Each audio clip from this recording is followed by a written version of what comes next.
Hi, everyone. Thank you for joining Bright Horizons for today's webinar, Parenting in the Digital Age. My name is LaDonna, and before I pass things over to our host and guest today, I will quickly review some housekeeping so that you can make the best use of your time on this webinar this afternoon or morning if you're on the West Coast. So first and foremost, if you have any questions, any technical questions, or you need any kind of support, we do have folks on standby ready to help. We just ask that you submit your question or issue using the purple Q&A widget or button that you'll find at the bottom of your screen. That's where all of the widgets are located. And speaking of other widgets, we do have a live chat going. Some folks are already started in there. If you would like to participate, just click on the blue chat bubbles widget or button, and we would love to have your participation. Throughout the webinar today, our host will throw out some questions that we'd love for you guys to respond to. And also just feel free to share tips and ideas and links amongst yourselves. We do ask, just because there are hundreds of you on live, that you just refrain from profanity and trolling, and unfortunately any violators will have to be blocked. Moving on to resources, we have a number of them for you today. You can access them from our resources widget. You can download them at any time throughout the presentation, and you will also receive them via email within the next few days. You will also receive a recording to this webinar. You can watch it again. You can share it with your family and friends in the same email within the next few days. So with that, I am really happy to turn it over to our host today, Jen O'Reilly. She is a part of our Center Operations Leadership Team here at Bright Horizons. Welcome, Jen. Thank you, LaDonna. I am so excited to be here with you today. I have been with Bright Horizons for over 20 years in a variety of operational roles, but the role that I'm most excited about today in the discussion we're about to have is a mom. I'm a mom of 4 children ranging in ages from 8 to 20. And like you, I'm eager to see how we integrate our roles as moms and dads and media masters. But to hear the most that we can get out of today's talk, I'm going to throw it over to Chip. Chip Donahue, would you mind telling the folks a little bit about yourself? Sure. Thanks, Jen. I'm delighted to be here as well. I have worked for the last 10 years at Erickson Institute in Chicago, and Erickson is a graduate school in child development. I've also been a senior fellow at the Fred Rogers Center, and I've mentioned those two things specifically because I think they frame the comments that I'm going to make in our time together today. I'm not a technologist. I'm a child development and early childhood education specialist. I come to this with that lens. I'm very interested in technology and fascinated by what can be, but I'm much more fascinated in healthy child development and making sure children are growing and thriving in the digital age. As am I. Thanks, Chip. So before we get into the core part of the webinar, I wanted to take just a minute to address some of the questions and concerns that we received as part of the registration process for today's webinar. So as you can imagine, we did receive a lot of questions about screen time. And while we won't be talking about screen recommendations as a part of today's webinar, we are going to tell you a little bit more about the quality and the experience more than the minutes. Now, if you're like me and you need lots of information and research, we have a link to the current guidelines from the American Academy of Pediatrics in that resource box right on your screen. Many of you also asked about managing transitions between screen and non-screen time. So for that, we have a link to an episode from our podcast, Teach, Play, Love, that addresses this. And finally, we received questions about media recommendations. We highly recommend you check out Common Sense Media for more on that. And recommendations will vary based on your child's age and developmental level, of course. And feel free to share with each other in the chat any of your favorite shows. I'm sure we all are at work most of the day humming our theme to our favorite child's show. One of our favorites that I often hear from parents of preschoolers is Daniel the Tiger, which is inspired by Fred Rogers' Neighborhood. So these were all great questions and a clear sign that technology is here to stay and very on top of mind in today's parenting. Right, Chip? Yeah, definitely right. I want to just make one comment about screen time because it is the thing that comes up the most. Time is a metric, folks. It does matter. How long a child spends doing anything matters. But if we only focus on time, we don't take into account the quality of the content, your child's level of engagement, the context in which your child's using technology, and the opportunity for interactions with others. So yes, time matters, but it's only one of many important variables at determining how the quality of a child's experience with media. And then I'll just mention as we transition that, your children were born into this digital age. We weren't. None of us were, but they are. And they seem to know those tools and technologies are like second nature to them. You may feel like you're playing catch up here and that they know things you don't know. That's okay. We are a little behind, but we are not so far behind that we can't help our children navigate the digital age and that they can't teach us a few tricks along the way. That's for sure. We're sort of learning as we go, right, when it comes to technology and its impacts. So why don't we take a look at the next slide then, a little bit about the research. Sure. I think I'm going to actually look at the second one here, parents who are confused and have conflicting information, and circle back to research. Okay. On one hand, you're being told that you have to provide technology tools for your child, or he or she won't be ready to learn, ready for school, successful in the future, ready for a career downstream. On the other hand, you might get criticized for letting your child play a game on your iPhone or at the restaurant. These two messages are really hard to balance as a parent. Am I being a good parent? Am I being a bad parent? Do I know what I'm doing? So part of our goal here today is to really empower you and excite you and ignite you to feel like you can take control of this. You can be the media mentor that your child needs to help navigate safely through the digital age. Now let me jump back to research. Research on the impact of digital technologies on young children is just starting to come. We have more than 40 years of research in television. We know a whole lot about the impact of television viewing on young children. But we don't know much yet about this new multi-screen environment that children find themselves in. We're 10 years in and there's still a lot that we don't know. That might sound like, okay, well then, what's the point? We don't have the answers. I think it exactly is the point, that we're learning as we go, that this is new, it's moving fast, but we need to keep ahead of it as best we can. In particular, I'm interested in the impact of children using technologies that weren't designed for them. We didn't design an iPhone for children, an iPad for children, or a tablet, or Alexa for children, and yet these are the tools that are in their world. That's right. I also want to talk a little bit about just concerns that parents tend to express. I think it's always important in these conversations that we welcome the concerns into the conversation and not just blow by them like they aren't there, because they are there. So parents want to know about the how much screen time dilemma, which we talked about. Mm-hmm. They're concerned about too much passive use of media and not enough interactive use. They're concerned about exposure to inappropriate and violent content on media. We're all concerned about internet safety and social media and children's digital footprints. These are things we read about in the media all the time.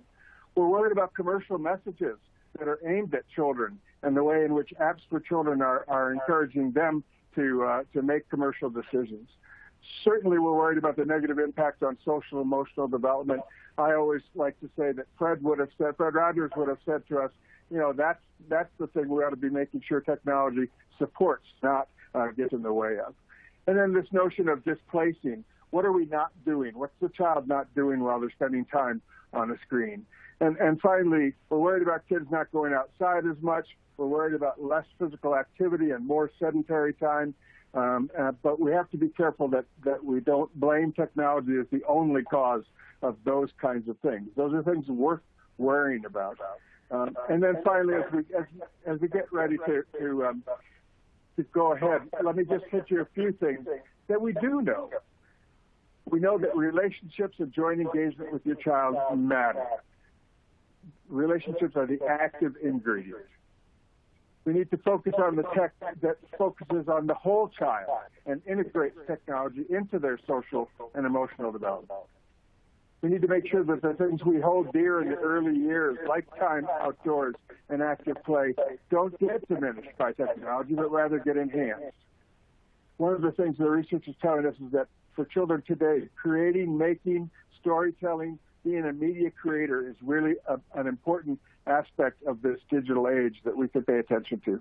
And finally, this notion that parents can be media mentors. And I'll talk more about that, Jen, as we go on, and what I mean about that. But this idea that, those of us who are the adults, the grown-ups in young children's lives, have some responsibility to help them be safe and to use technology well.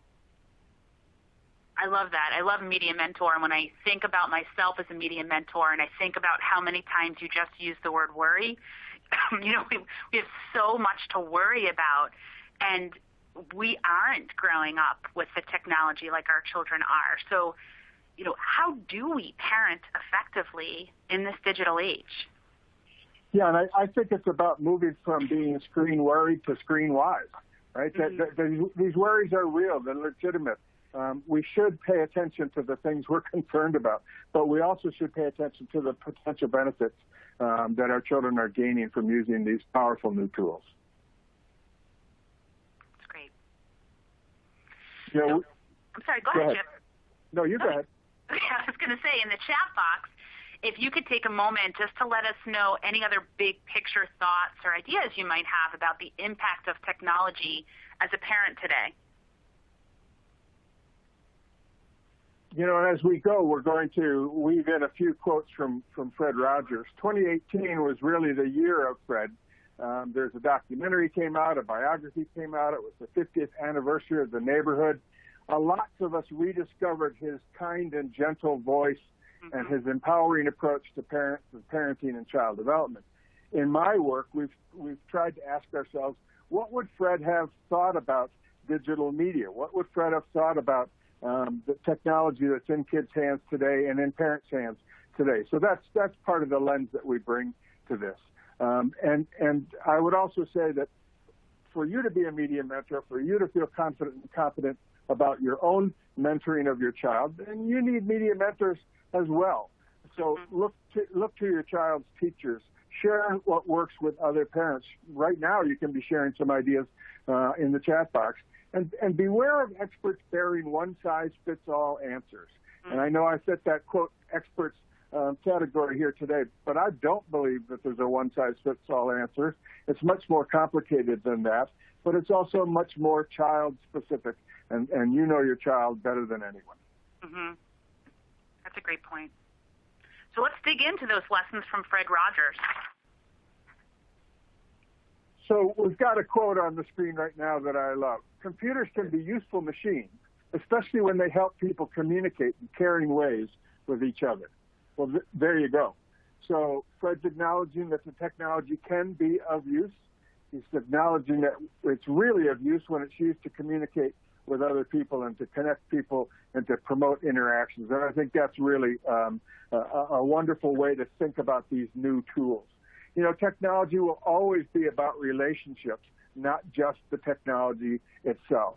Relationships are the heart and the starting point in the early years. This is what we're all about in all of the things that we support for young children's learning. So technology needs to fit into that as well. We need to become more intentional as parents and educators in how we select, use, and monitor the use of technology by children, but also by ourselves when the children are present. I always say, let's look for interactive technology that invites interactions with others. Let me say that again. Interactive technology, so the child can do something on the screen, and like this picture that's been chosen here, it invites interactions with others. More than one child can be there. That's really exciting, and I think that's what Fred would have said is a good use. And it's about healthy growth and development and a childhood full of wonderful todays. So let's use technology in the moment, not just as some future goal of a set of skills children need for the workplace of the future. Mm-hmm. That's great. That's great. I'm seeing so many really excellent questions coming in through the chat. Boy, I hope we get a chance to get through all of these. Really good stuff. While we're sort of thinking in this vein, I'm going to throw a question out via chat as well. So I'd like you all to think about the ways that you use technology as an adult. How many of those are a means for connection, right? A different way of thinking about it. Would you say most or some or none or all of your technology uses involve relationships and connections? So let's talk about that in the chat a little bit and see how this can apply to your children. So let's talk about lesson number 2 while the folks on the webinar are talking about that chat, Chip. Sure, and I love your use of the word connections, because that's what it's all about, and that's what these tools are so good at. Mm-hmm. So on the screen now, we're saying effective uses of technology and media are active, hands-on, engaging, and empowering. So we are starting to understand from the research some of the elements of what beneficial screen time looks like and what's good for kids. And I think it's important that we not just highlight the concerns, but highlight the potential benefits as well. Let me talk to you a little bit about what we know now is beneficial screen time. When children are spending time on a screen, it needs to be active, not passive or sedentary. So active engagement. Active engagement can be intellectual. Children doesn't mean children are up and running and doing gross motor things, but it can also be that. But this notion that they are interacting with others and with the screen is really important. And we all know we need to get kids moving and less sedentary time. It needs to be interactive, not isolating. So again, this fear we have sometimes that kids and screens, it's a very Orwellian notion of everybody staring at a screen and no one's talking to each other anymore, and there are no social skills because we simply don't communicate. That's the opposite of what we need to be thinking about, and the opposite of what we all want as an outcome for our children. So think about ways to encourage interaction. I would look at the screen and be thinking about what does these images suggest to us about interaction and adjacencies and the ways in which children doing the same activity next to each other can be part of being interactive. They need to be inclusive, not exclusive. They need to be about enhancement, not displacement. In other words, if we're worried about children having active playtime, can technology enhance their playtime, provide ideas for playtime, provide ways to tell a story about what they played? All of that is a way to enhance, not replace or displace. We want beneficial screen time to be meaning-making, not meaningless, letting children use these tools to make sense of their world. It's about creation and not consumption. And, we're all guilty, and maybe that's the wrong word. We all have occasions when we consume media. We sit in front of the television and watch the news or watch a sporting event or whatever, and we relax, and we really aren't creating anything at that moment. That's okay. Kids will always consume media, but what we have in the digital age is opportunities for them to be media creators, and that's really powerful. And then I like to talk about technology being a tool for learning, not teaching. And what I mean by that is that when we put technology in children's hands, it gives them the opportunity to engage, to look into things that they're excited about and want to know more about, not just to be taught their ABCs or their colors or their shapes by an app on the device. Mm-hmm. We asked about kind of an example of all of this, and I think the best example I can give you, Jen, is digital storytelling. Because it can be solitary. Children can create their own stories and then share them with others, but it also can be a shared experience with a parent and a child or siblings together or friends together. And I think it ticks all the boxes I just mentioned about beneficial screen time. Mm-hmm. When kids use digital devices for storytelling, they're documenting their learning, and they're showing you what they know and how they know. And that's really powerful. It's taking advantage of the affordances of the multi-touch digital devices, audio, video, recording voices, taking photographs. All of these things are things that are built into these devices inherently. We're all carrying cameras around in our lives today in ways that we never did before, and so let's take advantage of that. It's an opportunity to collect and curate artifacts, to take images of things that they discover along the way. Again, I talked about recording audio. I love it when children tell stories and we record their voice doing that. Really powerful. It's a chance to integrate art or other media that the child's created. And the last two things I like about digital storytelling that I think are so important is that, one, that the child can revisit their story. They can come back to it later and listen to it again and again, or watch it again and again, or answer questions about it again and again. And then the most powerful, and here's the media creation moment, they can share their learning. They can send their story to grandma and grandpa, or to a parent who's on a business trip and not home at the time, or other family members around the world. This is really powerful stuff, and I'm talking about 3-year-olds, 4-year-olds, 5-year-olds being able to share what their story is. This is something that gets me very, very excited. Yeah, talk about meaning making. I love that. You know, it really just sort of resonates for me when I think about the time that my own children spend on a device. Is it meaning making or is it meaningless? You know, I love how that distinction just sort of hit home for me. And talk about digital storytelling being meaning making. I mean, that is such a dot connection for me. We had some good talk going on in the chat about, you know, my children watching YouTube, and that feels very passive. And a great other point was raised in chat. Well, you can connect Minecraft and get the Minecraft books from the library and talk about connecting dots. I also see that folks are talking about what to do with kids that don't want to do anything other than watch videos. How do you help folks that are sort of managing that challenge? Yeah, I think that the YouTube one is fascinating because both sides of the coin can be there. Yep. Are kids watching too much video on YouTube? Maybe, probably, you know the answer for your own children. Is it passive? Yeah, maybe. It's not passive if it leads to activity on their part. The part that I've been most fascinated about as I watch it as an educator is having children create these how-to videos. They watch a how-to video and they think, I can do that, I can create a video. Well, now they're media creators and they're putting their ideas out to a big world. That's really exciting and positive. So, you know, with anything with tech, I think we have to be careful of the either or all or nothing. You know, it's not all, YouTube is not all bad or all good. But it can be, in fact, a positive thing depending on how the child uses it.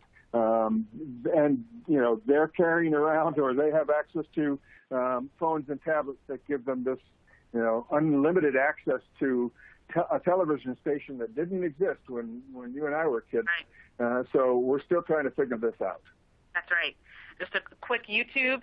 My daughter learned how to solve a Rubik's Cube by doing the how-to on the YouTube, and it's much better than some of that other stuff out there, so I love the how-to. All right, so let's move on to our next slide, our next lesson from Fred Rogers.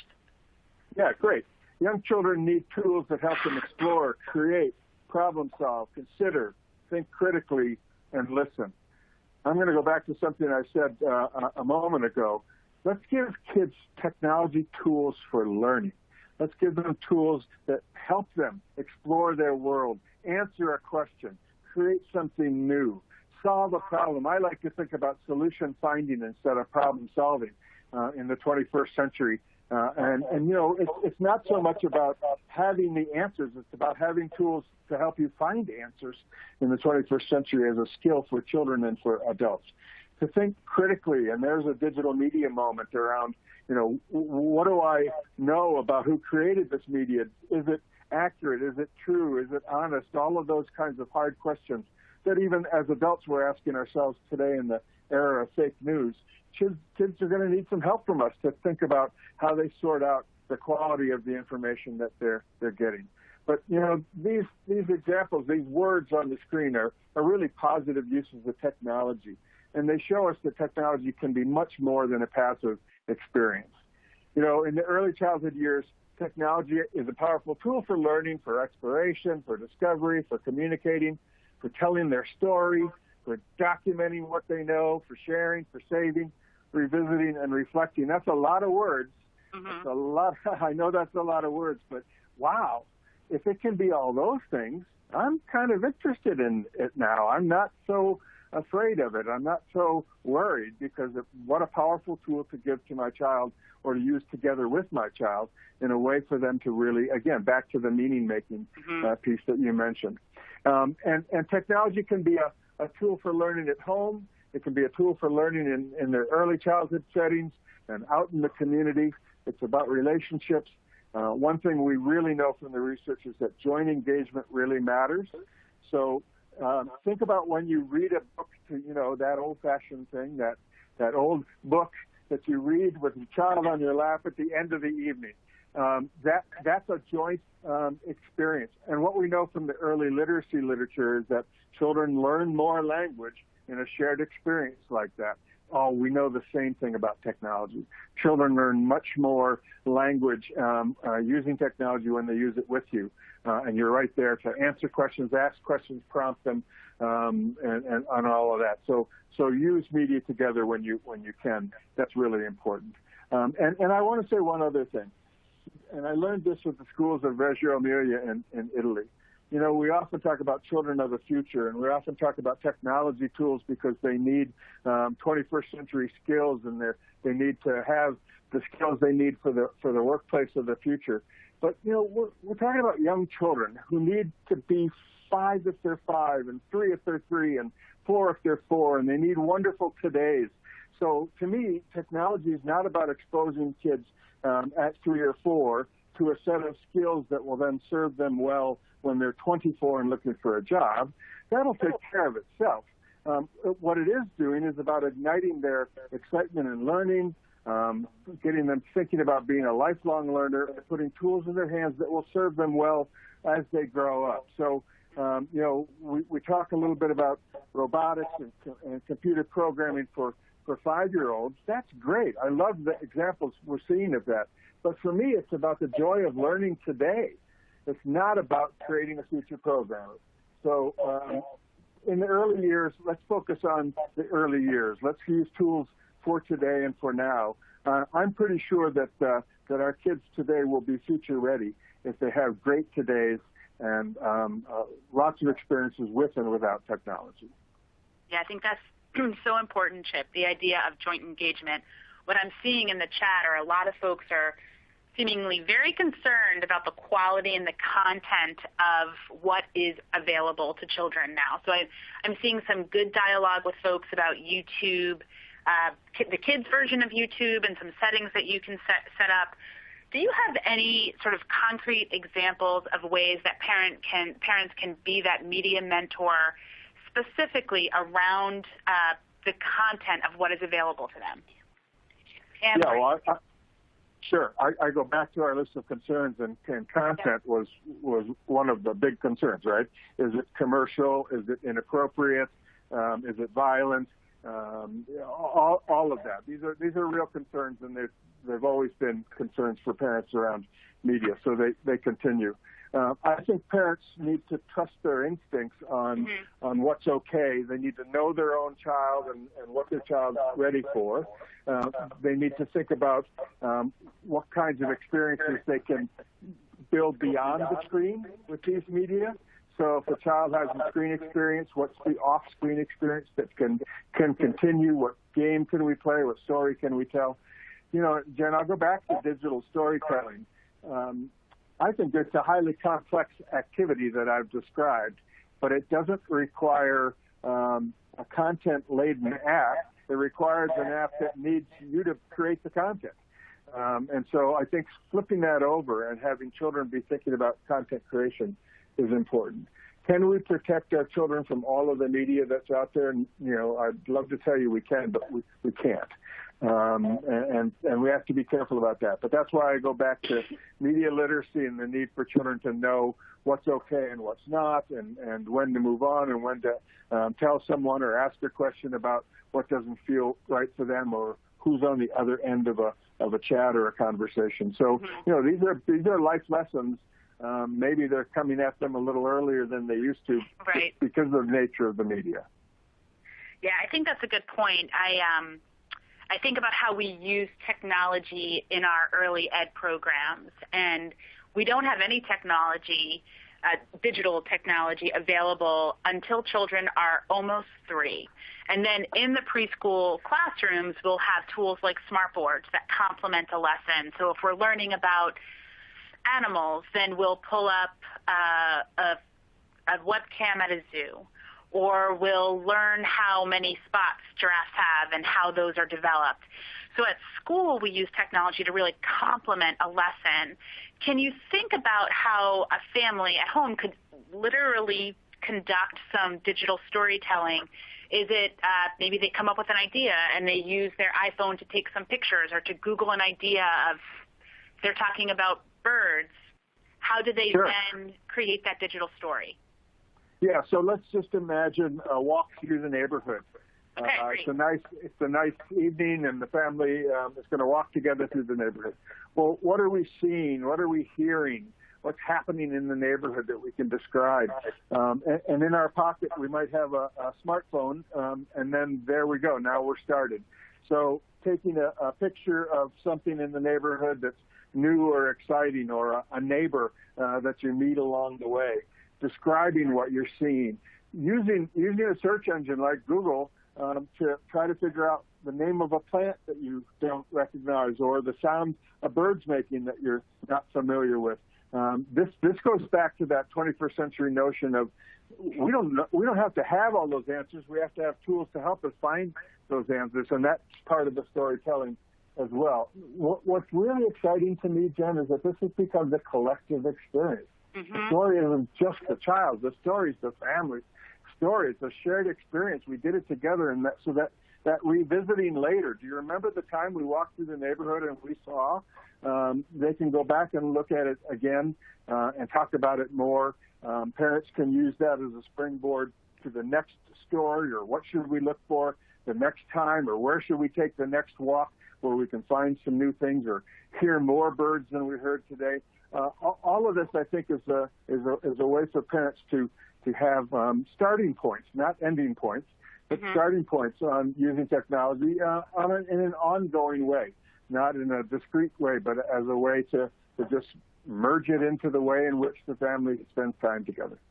I love that. That was super, super helpful. Thank you so much. Sure. All right, so let's move on to the next Fred Rogers lesson. So interactions with technology and media should be playful and support creativity, exploration, pretend play, active play, and outdoor activities. There's a little bit of a provocation in this one to me, because some of these words are the opposite of what many people think technology is all about or should be used for. Technology being playful, I don't know about that. Technology going outdoors. Well, we just talked about a fun walk through the neighborhood. But this notion of not noticing what the birds are doing or how they sound because I'm standing at a screen is the opposite of what I'm describing here. So we really want to think about ways, again, that technology can be an enhancement, not a replacement. We don't tend to think about tech in these ways, but I think we can and should. And again, if you take away something from our conversation together today, I hope you take away the notion that it's never either or, all or nothing. Mm-hmm. That there's a place here in the middle. And I would also say to you as a child development person, if the technology is getting in the way of the child's pretend play, then it's not the right tool for that moment. And put it away, put it down, and let the pretend play continue without the technology. If the technology is providing an idea or a starting point for a story or something like that, then that's a positive way. And I think if we think about examples of this, let me just tick through a couple. We've talked a lot about digital storytelling, but how are screens beneficial? How are they interactive? Here's a couple that come to mind. How about video chats with grandma? Right. It turns out, and you talked about in Bright Horizons schools that technology is not really used till kids are almost 3. Well, we know we have really solid research evidence that shows that kids under 3 don't particularly learn well from a screen. They can have screen experiences. They can use an iPad or a tablet or whatever, but the learning isn't so great for them then. But the one part of learning that we talked about in our national position statement and that we have research evidence of is that when kids talk to grandma or grandpa or whoever at a distance, someone they care about, and they have a socially contingent interaction. In other words, the person on the other end is really excited to see the child and engage them in a conversation and hear about what they did and hear about their day, that in fact toddlers start to learn language in ways that they've never learned language before from a screen. And, the $1 million question is, did the toddler learn language from grandma or the screen? Right. And I'm pretty sure I know exactly what that answer is, right? It's about human interaction. For sure. So, it can be a tool for research and presentations. We have a colleague in the Chicago area teaches in a 4-year-old classroom that has these wonderful inventor studio activities where a child gets to be the inventor and come up with a new idea and use technology to do the research and use technology like a whiteboard, smartboard, to do a presentation. So there the technology is in the service of the learning, not the other way around. Incredible. That's really great. 4-year-olds, that's incredible. Virtual field trips to interesting places, looking up, Googling for sights and sounds that we don't experience in our own world. We talked about documenting a neighborhood walk already. So I think there are ways to use technology to enhance the list of words that show up on the screen right now. And again, my strongest advice is if it's not enhancing it, then it's not the right tool. Put it away, take it away, shut it down, keep the play going, and then bring the technology back when it's the better fit, when it is the right tool for the task. That's an important nugget. If it's not enhancing it, then put it down for a bit. I love that. So I'm going to throw one question out to the chat. We've talked a lot over the last few minutes about technology at the hands of children. So if you've never, as a parent, integrated technology in play, did you learn any new ideas or have things come to mind that you might want to try at home after hearing some of these suggestions? All right, so while folks are talking about that in chat, Chip, why don't we move on to the next lesson? Yeah, Jen, and as we move on, what you just suggested in the chat is exactly what parents can be doing as we all learn how this works. And have you tried this? Do you know this app? Have you used the device in this way? Be experts for each other. Be media mentors for one another. And that will strengthen your sense of confidence and competence as you think about guiding your own child through this digital age. Okay, so on the slide that's up now, this is probably my favorite quote from Fred Rogers as it relates to technology. To be honest, I've ended every presentation in the last 5 or 6 years with this because I think it's such an important reminder. So Fred tells us, let's not get so fascinated by what the technology can do that we forget what it can't do. Right. It's through relationships that we grow best and learn best. So we come back to that notion of the active ingredient in technology use for young children is relationships, not the technology. The active ingredient. If you look at a tube of toothpaste, there's one active ingredient and then all sorts of inactive ingredients that support that. This is that same notion. Really, this fundamentally is about relationships and interactions. And if we keep that in mind, I think that it eases some of the tension around technology in a nice way. I love that. Think about what it can do, not. Yeah, absolutely. This is a great piece of advice we all can follow as parents. And speaking of advice, Chip, one thing that you tell parents all the time is to take an empowerment approach. I love that, and using each other as media mentors.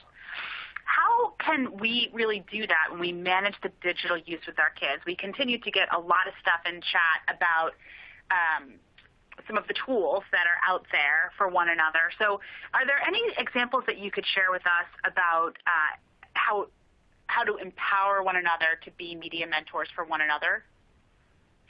Yeah, we have a teacher that started to do parent, kind of technology meetings or meets that weren't the teacher telling the technology to the parents, but were inviting invitations to the parents to share what they were doing and learning with the technology with one another. So, kind of a swap fest. But that notion of that the parents know something about this. I think when I use the word empowerment, it really comes down to, all right, these tools are new, but parenting is not new. Parenting in the digital age might be different than it's been before, but fundamentally it's parenting. We do know a lot about this. You know your own child, you know your own habits and preferences as a parent, you know your goals for your children's learning. So, really kind of tapping into that, thinking about what you can do and what you do know as a starting point instead of what you don't know and what you can't do, I think is part of that empowerment notion, and certainly was part of the strategy that Fred Rogers had at helping us all, finding the strengths in each of us and starting with our strengths, acknowledging that there's things we don't know, but starting with what we do know, I think, is an important part of how we make this work as parents and as media mentors for young children in today's world. And then I would add, Jen, and you know this as an early childhood educator, sometimes the best teacher in the room is the child. Mm-hmm. And sometimes we need to step back and let the child be our teacher and show us how, and solve a problem or fix the iPad when it freezes and we don't know how to do it. I always say, when in doubt, find a 4-year-old. So I think it's incredibly empowering to the child. For sure. And empowering to the relationship between parent and child, when in fact the child can be the teacher for a time and can solve a problem or show something new or something the parent didn't know how to do. That's another, it's not a weakness. It's a strength to know that you need help from someone else. And sometimes the someone else is the little one right in front of you. Yeah, I used to say, when you need help, ask a teenager, but I think you're right, Chip. I think we're asking 4-year-olds now, which is important for us to be doing these things together. Yep. I actually think we have some time for some Q&A right now. Oh, wait. Oh, I'm so sorry. We have one more slide to move through before we get to our Q&A, Chip. Yeah, let me ask the slide movers to go back one just for a moment, if they can. Is that possible? Yeah, there we good. go. So, we talked about these things, but didn't get too specific.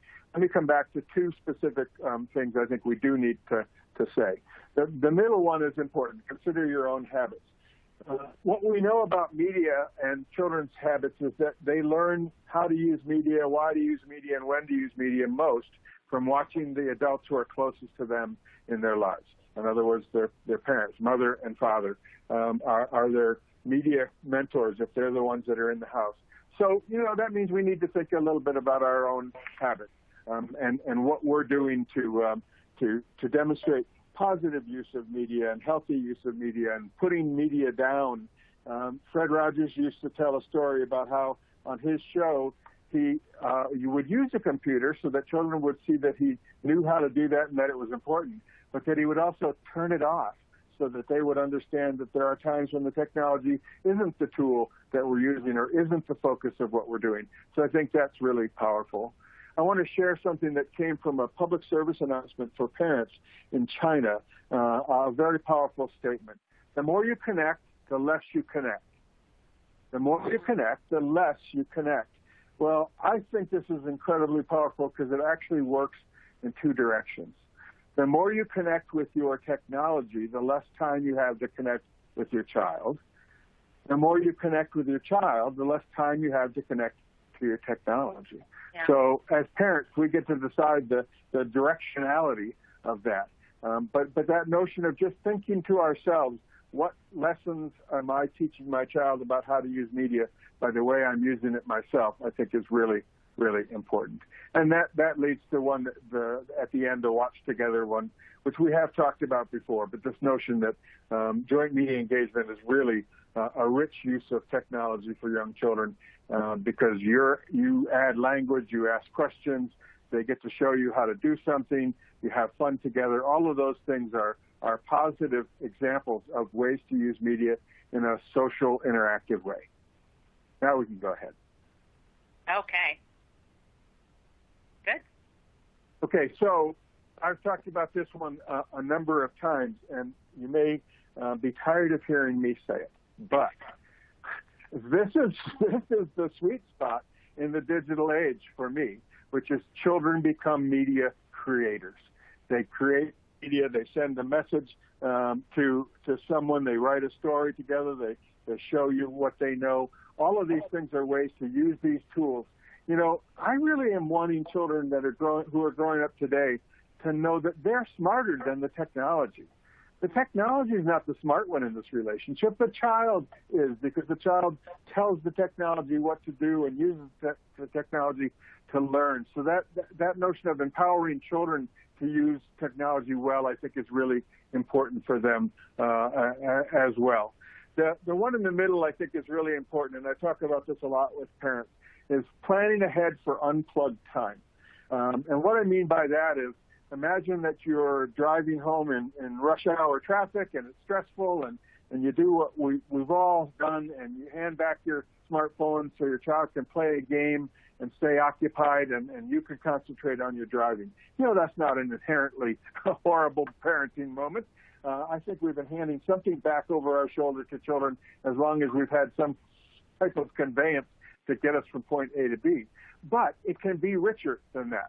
So one of the ways it can be richer is to make it dialogic. And what I mean by that is, as you're driving, you can be asking your question, what game did you choose? What's happening now? What are you going to do next? Right? And that's where I think we can add the million-dollar question, which is, what are we going to do when we get home and turn it off? And I think if you always foreshadow that turn it off, not just it's time to turn it off, but what are we going to do when we turn it off? It's an invitation for the child to engage in thinking about what else they'd like to do, what else we can do, how I can take what was on the media and integrate it into my life, which is another example of the decisions that Bright Horizons has made about very young children and media, is that, you know, 2-year-olds don't do well at taking what's in the two-dimensional world on the screen and taking it back to their three-dimensional life. Older children start to do that better, but you can really prompt that, and I think that's important. And, you know, a colleague of mine, Dr. Michael Rich, who's the mediatrician, we call him the mediatrician at Boston Children's Hospital, says this: you know, our focus should be on living well with media rather than opposing or restricting it. And I just love those words, living well with media. But my challenge for the parents who are on the webinar today is to define that for yourself. Remember, I said beware experts with one-size-fits-all. There's no one-size-fits-all for living well with media. There's no one definition. What does digital well-being mean in your home, for your family? What's your home media ecology? When, where, with who, and how is technology being used? And you make those decisions. How do you make sure your children have a healthy relationship with media and find that balance between other activities and other early childhood essentials and time with the screen? And how do you feel effective in the digital age? So it's back to that statement I made earlier, which really comes from my friend Devorah Heitner, and some of you had a chance to be on a webinar with her here at Bright Horizons before. Moving from screen worried to screen wise. What do you need to do to get from where you are today and how you feel about technology and what you know about technology to feeling better about your ability to manage it and make good choices for your children, to manage behaviors that inevitably come up when we have that magic turn the screen off time, right? This notion of feeling successful as a media mentor, successful as a parent in the digital age. You know, these are things that we're trying to help by giving you some ideas here today. Other parents are sharing ideas in the chat. Ultimately, it's about how you're going to feel better and enjoy time with your children with and without technology, and be the kind of media mentor that they need to feel safe and secure and confident in this digital age they're growing up in. Wow. Wow. So, I'm sort of kind of reeling from all of that insight and thinking practically speaking, and I'm looking at some of what's going on in the chat while you're talking, Chip, and I'm thinking, Sure. practically speaking, how do I manage that tantrum that occurs when I take my phone back? Okay, here we go. This may not be the answer everybody's expecting. If your child is 3 or 4 and has a tantrum when you take the phone back, they're kind of doing their job developmentally. It's not much fun, but, that's kind of what they do. And if you take other things away from them, or don't give them the candy bar at the checkout lane in the grocery store, or, there's lots of other moments around tantrums. What parents are saying to me is that it seems to be enhanced in this digital age, that there's something alluring about these screens that make it harder for kids to put down. So I think helping them to think ahead, plan ahead, that there is an on and off on these devices, and the keeper of on and off is you, the adult. You'll make those choices. Foreshadowing, but also, back to the very first slide where we talked about time.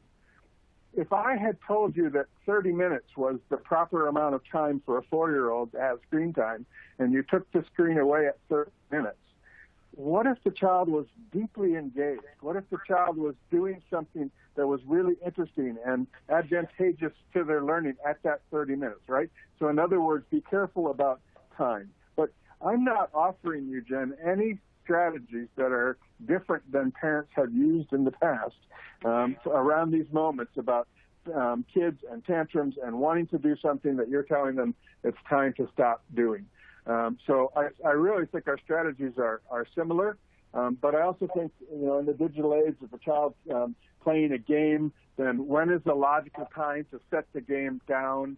Before we go to the next level, okay, we're not going to start the next level. We're going to stop here. We'll come back tomorrow for the next level. So the last little bit of this is it's foreshadowing that it's going to get turned off. It's asking about and inviting to think about what to do next. And it's also letting kids know that there will be another time. There'll be another chance. There'll be another opportunity. So this isn't the last moment you'll ever have my phone in your hand. But for right now, this is what we need to be doing instead. Yep.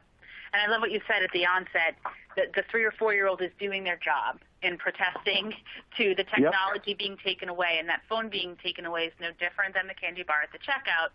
And so how we react as parents, it's around consistency and planning as best we can. So in that vein, with technology everywhere, Chip, it's unavoidable. How do you manage it from the very start in the early days? So I'm getting a lot of questions from folks on the webinar about proactively kind of setting up limits from the very beginning. So if we were to say, for a 3 or 4-year-old, what is a healthy limit? So in the car, like you had said earlier, when you get to the next level, it's time to turn the phone back. Are there some proactive ways that we can set limits as parents at the onset?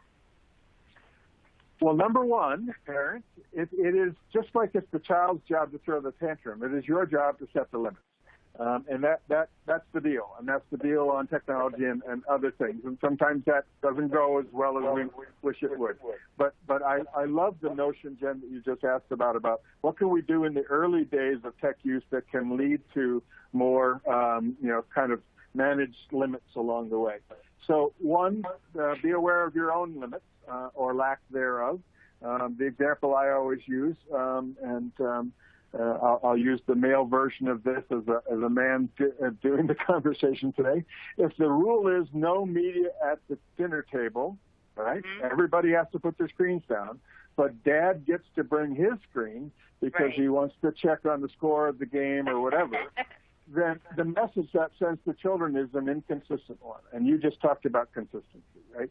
So part of it is agreeing on the message. And then being consistent about that.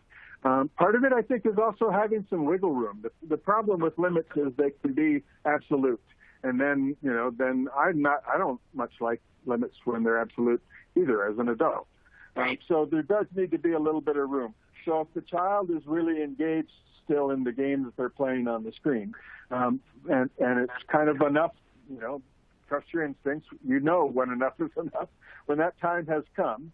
but you can tell that they're really engaged, then I think it's the anticipatory, okay, you can play a little bit longer to the end of that level, to the whatever, that you set a future limit that they have to agree to.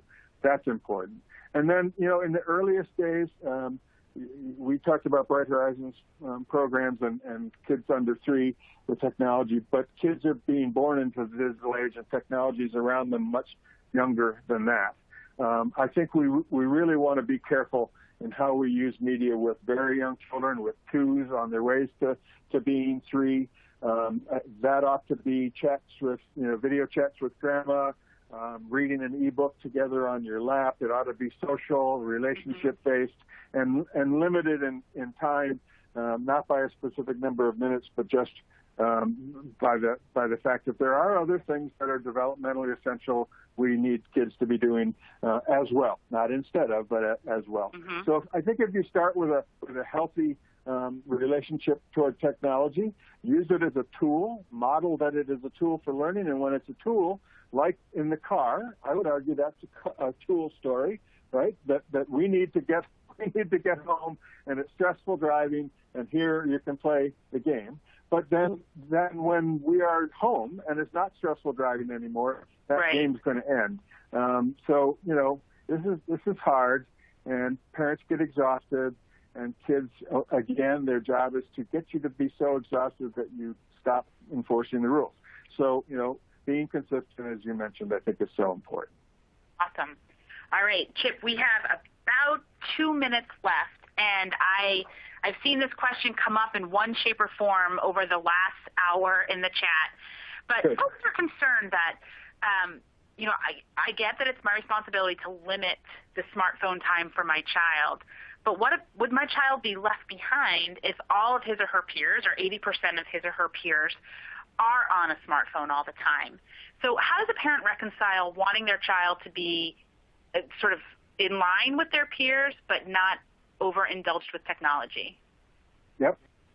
I think we began with that notion, right? We talked about that, this conflicting message that parents get about they have to use technology, and you're letting them use too much technology.